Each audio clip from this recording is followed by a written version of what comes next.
Welcome back to Way of the Wrench, and on today's very special episode we are going to continue with our clutch install, and we are going to show you how to do a rear main seal, install our new machine Flywheel, install our clutch and pressure plate, install our throwout bearings, and put all of it back together and get this running on the road.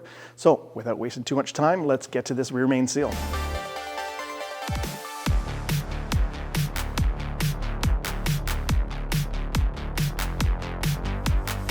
The first logical question is, what is a rear main seal? Well, this is a rear main seal, and it likes to live right here on the end of the engine block in between the engine and the transmission.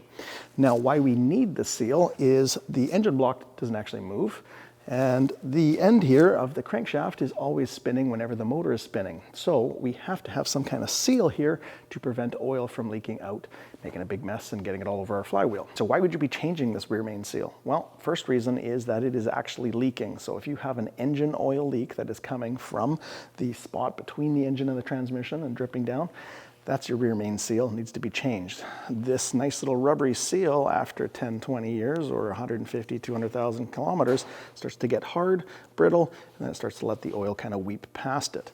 Now, the only other reason you might be changing this is because you are in there, which is taken a lot of hours to get to this point, doing things like a clutch or a throwout bearing, and while you're in there for a $12 to $15 part, you should probably be changing this, because if you don't, Murphy's Law, you're going to end up having to do it in 6 months or a year and having to redo all that work. First step up is we're going to get some degreaser and we're going to clean this area here so that when we're taking off the seal, we're not going to get any crud inside of our motor.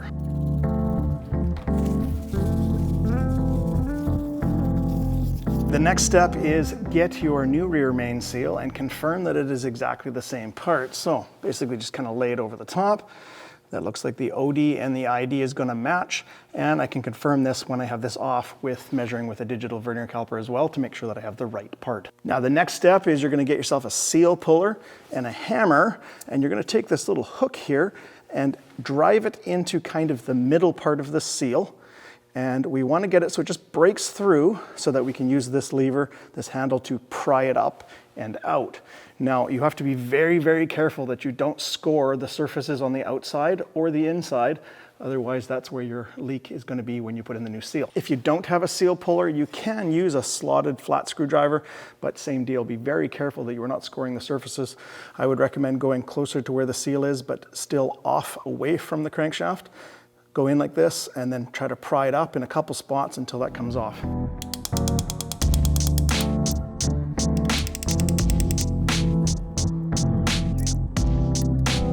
Next step is to clean the surface really well on the crankshaft outside diameter and the inside of where the engine block, where the seal sits, and then do an inspection to make sure you have not scratched or scored anything. No possible reasons why this won't seal.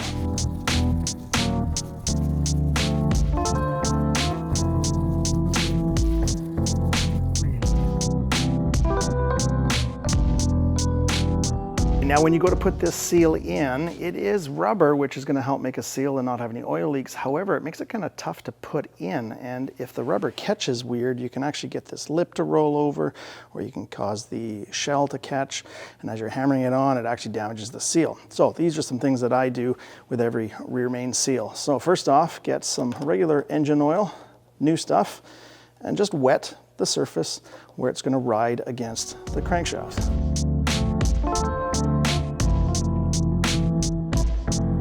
Okay, that's going to help it go on nice and smooth, and until the oil gets in from underneath, this is going to keep it from catching and doing something weird to the seal.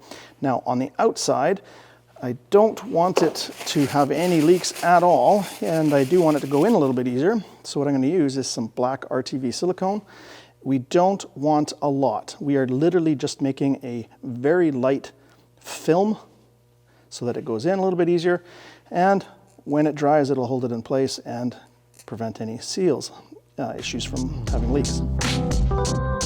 But key thing is we just want a light film. We do not want this caked on with RTV silicone and it's going to press in and go into where the motor is or anything like that.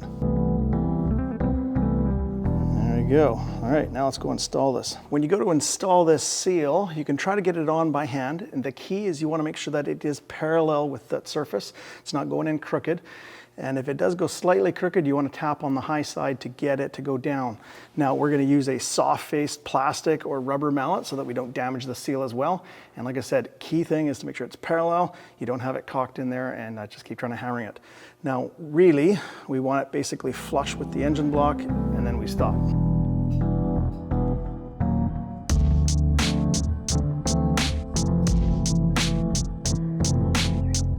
Now I can pretty much get this in almost by hand, but it does need a little help more. And rather than kind of hammering it, another trick you can do is you can use the old seal to be able to kind of tap it in so that you're not marring the new seal. Just go really easy and gentle. You don't want to pound it in too far. This side's already flush, and this side needs to go in a little bit more.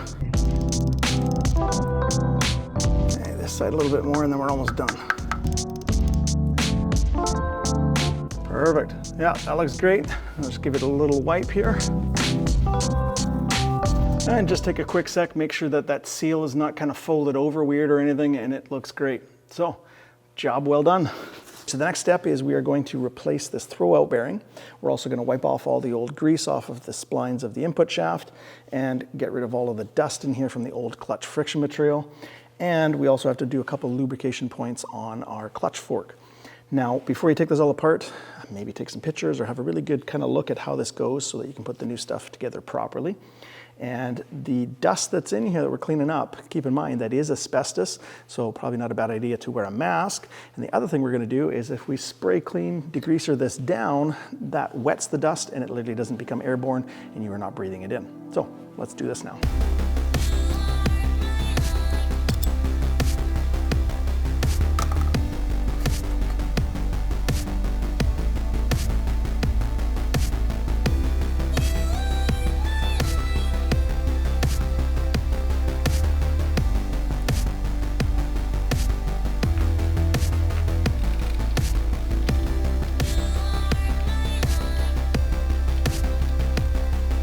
Now in your new clutch kit, you're going to have a little packet of lubricant. This is for your splines, for your input shaft, as well as a couple spots on this clutch fork. One spot right here, you want to put a little bit in there. You want to put a little bit here where the little shiny spot's on. That's where it's going to touch the throwout bearing. And then on the back side, there's supposed to be some down here, or you can put it on the little half round kind of bolt that sticks out from the transmission where this goes.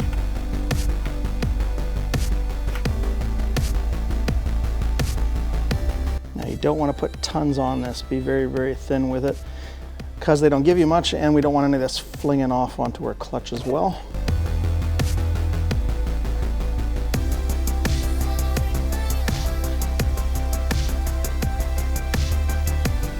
Man, do they not give you a lot of this.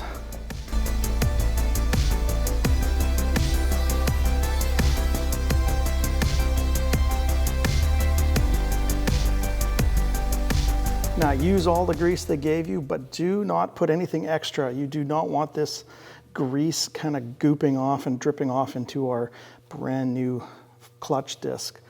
But just make sure everything's got a nice film so everything will move nice and easy and for a long time. Before you throw your new throwout bearing on, just double check it's the same size, everything's going to fit, and make sure you got your orientation right. And these little springs here, the forks go just underneath there so that these springs keep it on your clutch fork. Just like that. Double check that the spring is on behind where it's supposed to be. And then slide this on. And when you slide it on, it'll center it where it needs to be. Okay, once you get this all set up, you just put your finger here and kind of give it a little back and forth motion like it would be, and it should be nice and smooth, no kind of wiggling and loose. And that cup, or that pin behind this cup, needs to be right in line with that, so it's able to do that. Now with clean hands, so that you don't get any grease on your friction material, take your clutch disc and make sure that it goes nice and smoothly on the input shaft. Perfect. Okay, some crankshafts will have a pilot bearing or a pilot bushing. If so, I would recommend replacing it, but in this case there isn't one, so we don't have to worry about that. So make sure this surface is nice and clean so that we can get our flywheel on here. So we got our flywheel back from the machine shop. It looks nice and clean and flat and ready to go for our new clutch. Now we have to put some new flywheel bolts because the bolts that were on there before were torque to yield, which means you're supposed to tighten them to a certain torque spec and then actually turn them an additional certain amount of degrees, which I believe was 90 degrees past, which stretches the bolts and you don't want to reuse them after. So I highly recommend you get these flywheel bolts ahead of time because my dealership didn't have them and they were going to take them 12 days to get them. So I ended up going with some ARP aftermarket bolts. And these are going to have their very own torque spec as well as the instructions on how to put them in. Now, flywheel bolts are going to want to put some blue Loctite on the threads so that you don't have these back out. And these ARPs actually specify that they want their own lubricant underneath the head and their own torque spec. So let's go ahead and put this on now.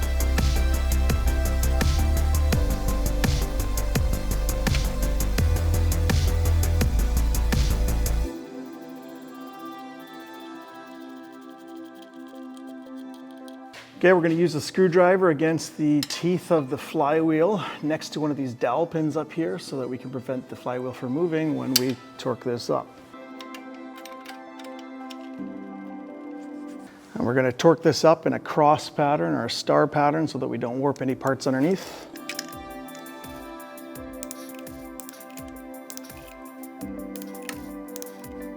Okay, and after I do a star pattern, I like to just double check in a circular pattern to make sure I haven't missed anything.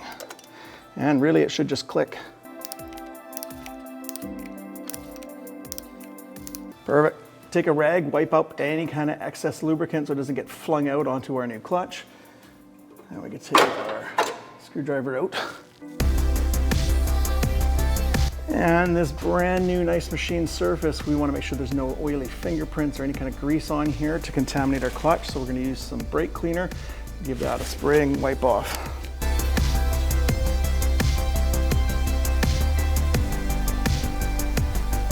We also want to use some brake cleaner on the surface here for the pressure plate.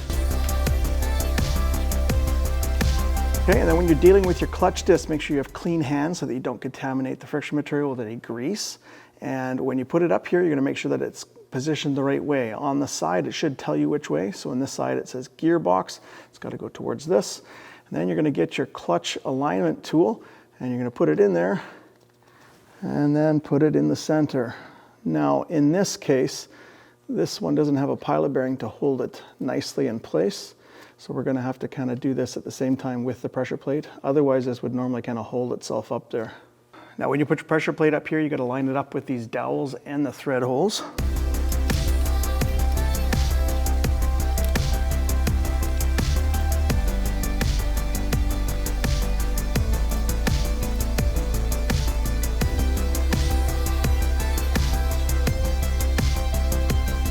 The trick here is to make sure that this clutch disc is centered around this diaphragm spring. Otherwise, when you torque this down, it's going to be off.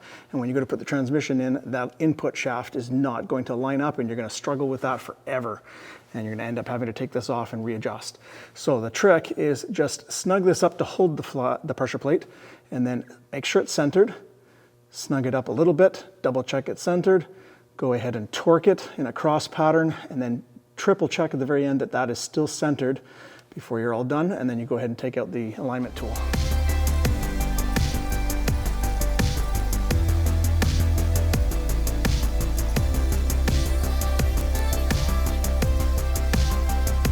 Alrighty, these pressure plate clutch cover bolts are going to be torqued to 14 foot-pounds in a cross pattern. Put the screwdriver in to lock that from moving.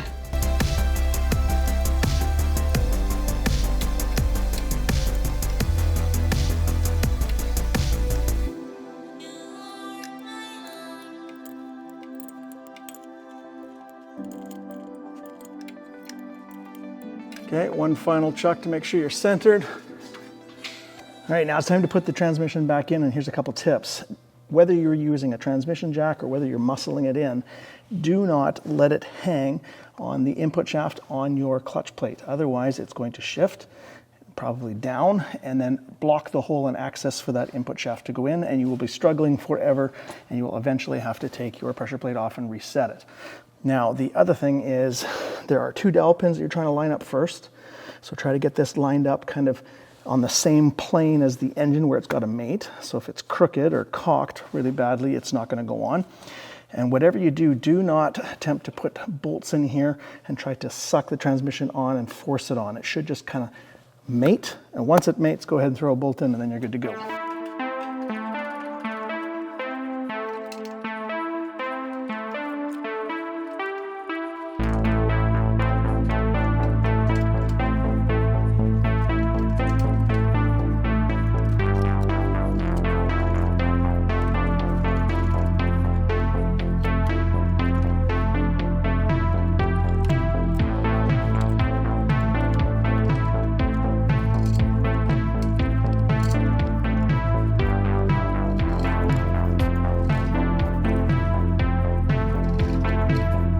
All right, put in your bolts from your engine to your transmission.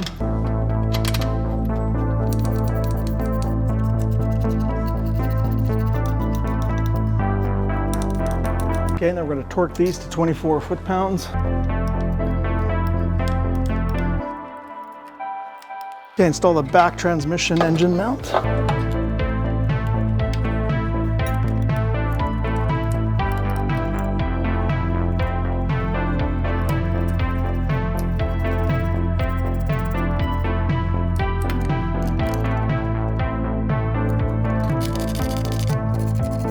Okay, we're torquing these up to 35 foot-pounds and torquing these big bolts to 89 foot-pounds. All right, we can get rid of this transmission jack. To make sure that these come out nicely next time, we're gonna take a wire brush, clean up all the crap off, and then put some anti-seize on the splines here and on the threads. The longer CV axle with the oily side is gonna go in first. And once you get it lined up, you kind of just throw it in and you'll kind of hear a click, and then it'll feel like it's locked in place, and then we can do the other side. Put some never seize on the thread of this lower ball joint. Put on the castle nut. They specify using a new one. And they say torque it to 72 foot-pounds. However, there's no way I'm gonna get a torque wrench in here, so I'm gonna go pretty snug with it. And then don't forget to use your cotter pin. Now these Toyota ones are actually reusable, but if it's a cotter pin style that you had to bend or a bend to get off, then you're gonna have to replace it.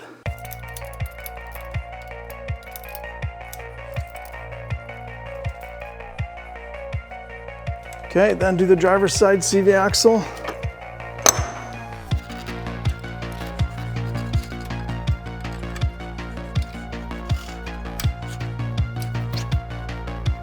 Use a new CV axle nut, and we're going to torque this to 159 foot-pounds. Now, if you don't have a torque wrench that goes that high, you're going to use an impact gun, and you're going to go about 3-4 ugga-duggas.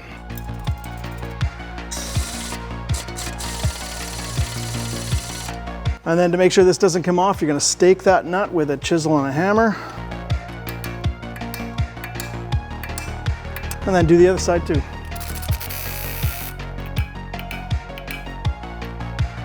Okay, you can go ahead and put the wheels on at this point. Make sure the lug nut angled part goes towards the wheel so it centers it.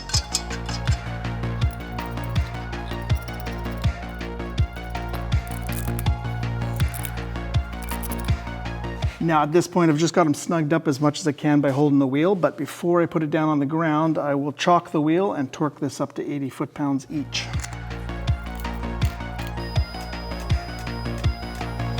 Time to put the new transmission oil in. So we'll take off the fill plug here. Make sure you have your drain plug in. And this guy here takes 1.7 liters of 75W90 gear oil. And you got a couple options here. If you have a big long piece of clear surgical tubing, you could put it on the end and then put the bottle up above and tip it upside down so it drains down in.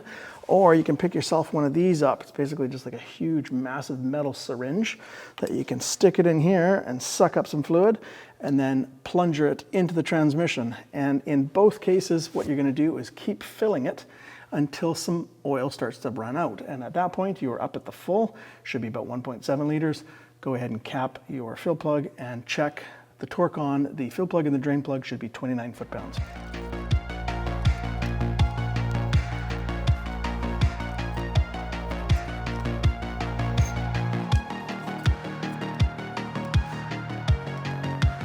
All right, it's pretty much steady streaming out. You don't have to worry about overfilling it. If it's coming out like that, that's fine.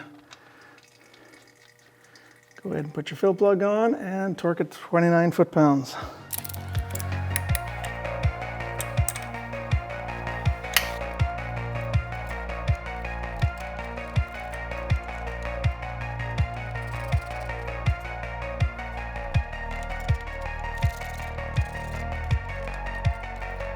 All right, so at this point, we're gonna lower the car and we're gonna start putting the stuff at the top end. All right, before we forget, we're gonna put in these two last transmission to engine bolts up at the top here, and they're torqued to 24 foot-pounds.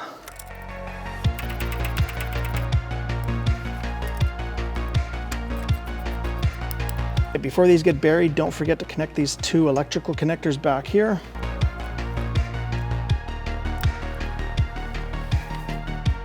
Okay, and while we're back here, we might as well put this bracket in here for those transmission cables, and the bolts come in from the backside, and they're supposed to be torqued to 18 foot-pounds.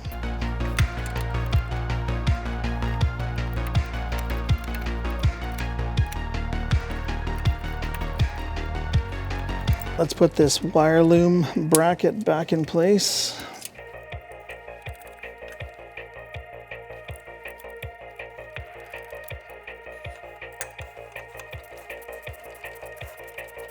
Don't worry about torque on these, probably about 14 foot-pounds. Just brackets, so it's not a big deal.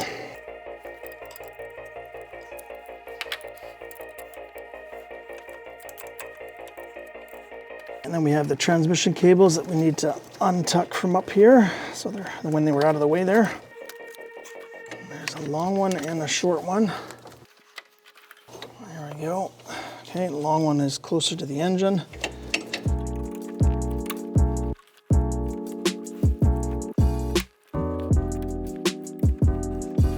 All right, and tap these two clips back in to hold these transmission cables.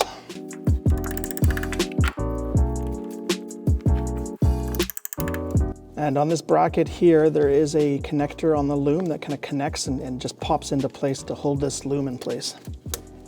Like that, should hear a click. Okay, pull these little pins and put the end of these transmission cables back on, washer on top, and then put the pin back in.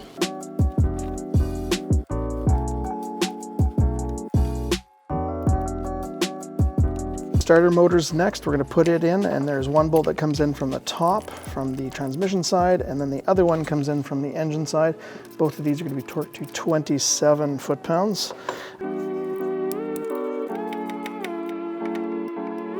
Okay, and then connect the main big positive wire to your starter motor.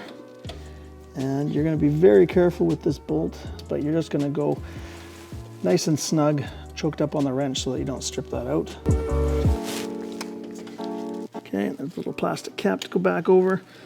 And then don't forget your little trigger wire for your solenoid. Make sure you connect that. Okay, time for the clutch slave cylinder and all of the brackets for it.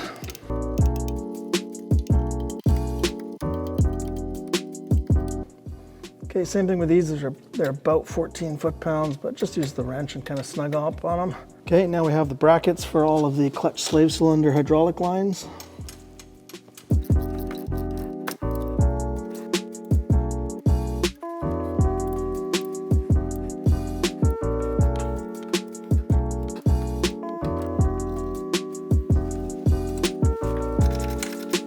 Okay, and then don't forget this ground wire that goes right above the bracket.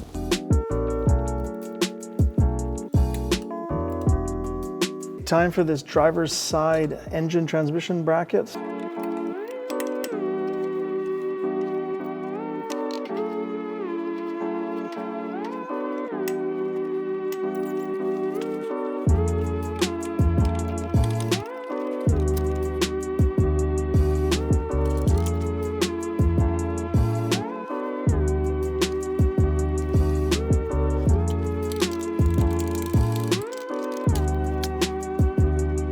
Okay, before I tighten this down, I'm going to try to get the bolt that comes in through the side.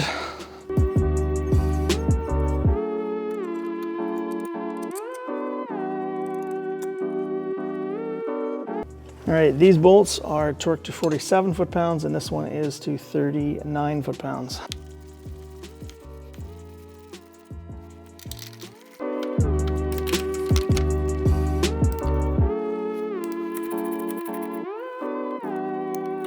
Okay, and there's these two little clips that go on from the loom for the ground wire.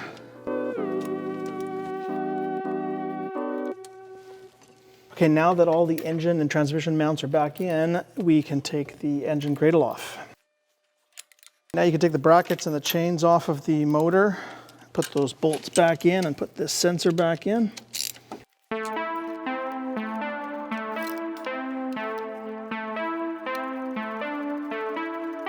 Okay, engine cover can go back on. Time to put the air box bracket in.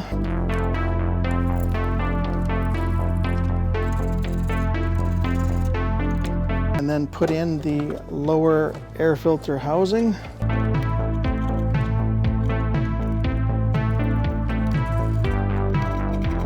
Put your air filter back in, and then the top air filter housing. I would kind of put it onto the hose onto the throttle body first. And then this is the hinge style, so put those kind of hinge brackets part in first. And once that hinge part is in, you can just push it down. And then these type of clamps, you just have to push from the outside here. And they should just light push and a nice little snap of the clamp. If they don't go on easy and they don't snap, something's wrong. Okay, you got your mass airflow sensor wiring. Let's put that back in. There's a little clip back here. And then that should clip back in. Okay, we got our PCV hose here that's got to go back on to the side of the air hose, going into the throttle body. Make sure that this little clamp is on so it won't come off. And then this one's going to go to our purge solenoid, this hose. Squish the clamp so you can put it back on and let it go. This clips in on top there. And then for our purge solenoid, there's one connector here. And then we got to tighten up the hose clamp on the hose going to our throttle body here. Okay, don't go too crazy tight with this.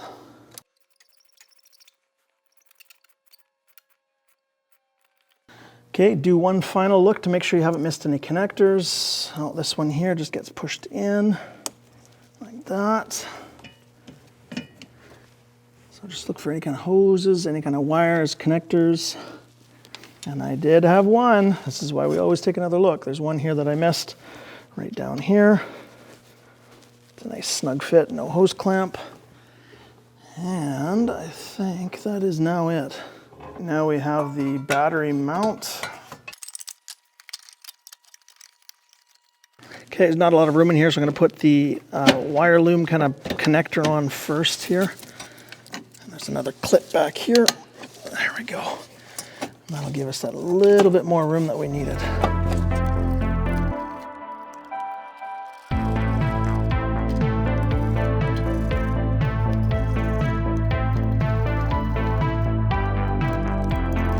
Alright, this little tray goes in. Okay, battery in. And while we're at it, we can clean these posts off. And clean off the inside of these clamps.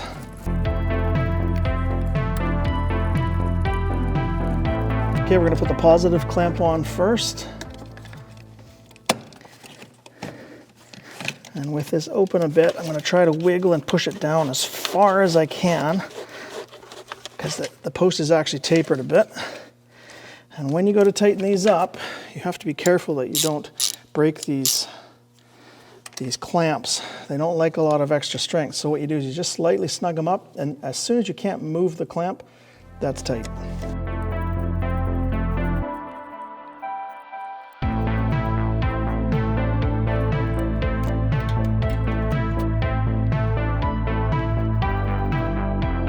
Okay, and the last thing is this battery clamp.